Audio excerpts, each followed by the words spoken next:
want to take you to Mississippi now, where a community there is reeling with shock and sadness after 2 of their police officers were shot and killed last night on patrol. These are the 2 officers, LaCorey Tate on the left, Benjamin Dean on the right. This happened during a traffic stop last night in Hattiesburg, Mississippi. They were gunned down brutally, the shooters stealing and then ditching their police car.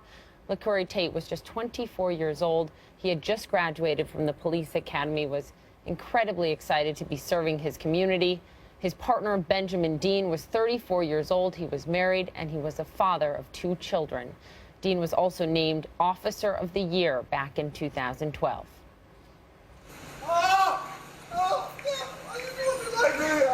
Curtis, did you do it? No, sir, I didn't do it. No, sir, I didn't do it. That is one of the suspects, 2 suspects. There are brothers, Curtis and Marvin Banks. They are in custody. They are charged with capital murder. 2 other people were also arrested in connection with this crime. This is the first time in 30 years that any officer has been killed in the line of duty in Hattiesburg. On the phone with me right now, Officer LaCorey Tate's father, Ronald Tate. Thank you for being with me, sir.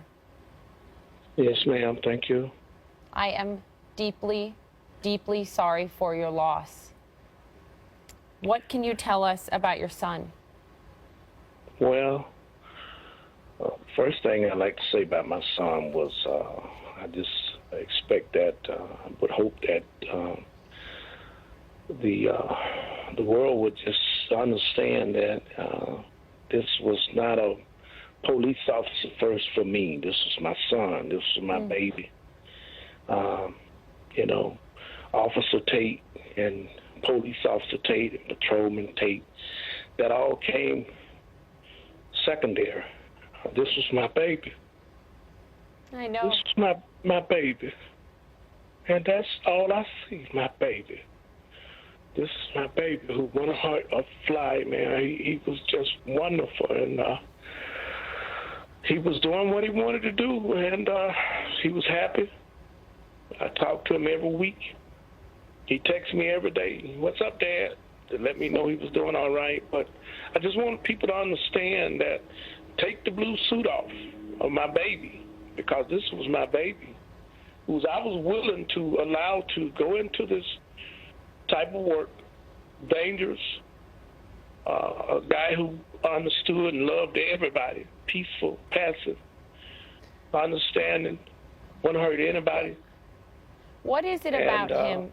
What is it about him, Ronald, that wanted to serve so much? I mean, he was so young.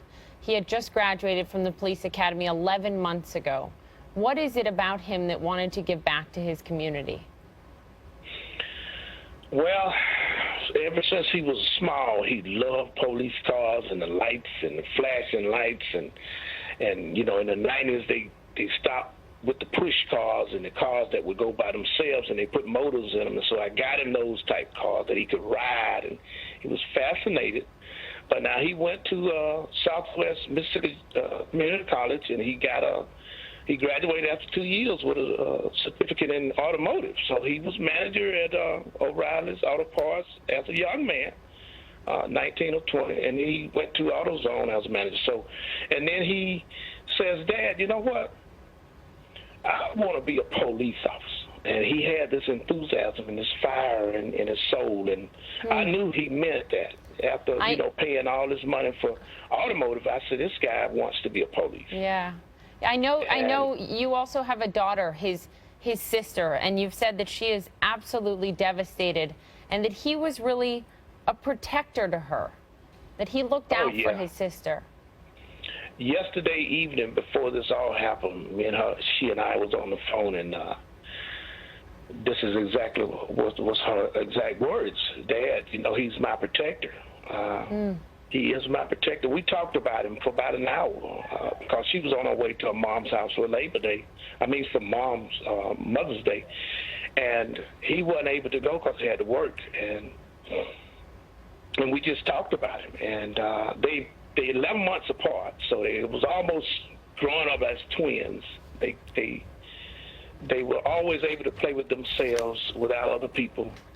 They were so close that they just grew up like that, and they was always like that. And so this devastated her.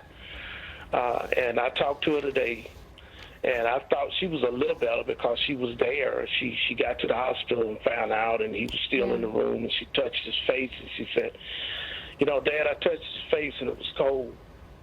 She said, but I'm like you. I'm still waiting on a phone call and saying this is just all a mistake. Yeah. That our wonderful family member hadn't been sacrificed like this. But Sir, what do you want people to remember about your son and to do in his memory, to do in his honor? well, you know, this whole thing about, you know, there's this notion that all police are out to get people or they are bad. My son didn't see color. Definitely, he had so many friends from the time he was in kindergarten. I was military for over 10 years of his life. He grew up in Germany for 5 years. And we just didn't have color barriers. We didn't have all this animosity between races. And we didn't have, my son didn't see that. He didn't have time for that. He was just mellow and laid back and didn't want to get into that. And so he was a guy who was willing to put the risk out there, put his life out there to risk, and he really knew the risk. But he thought, I think my son just thought, you know, people are generally good. And that's just the way he was. He thought people are generally good people, so let's treat them all with dignity. And he's just a laid-back, quiet guy who I'm trying to come to grips with. I think you said well. I'm so extraordinary for your loss, sir. May you find comfort in the memories that you had with him. Thank you for sharing a little bit about your son with us today. Well, thank you for letting me do that. I appreciate it. God bless.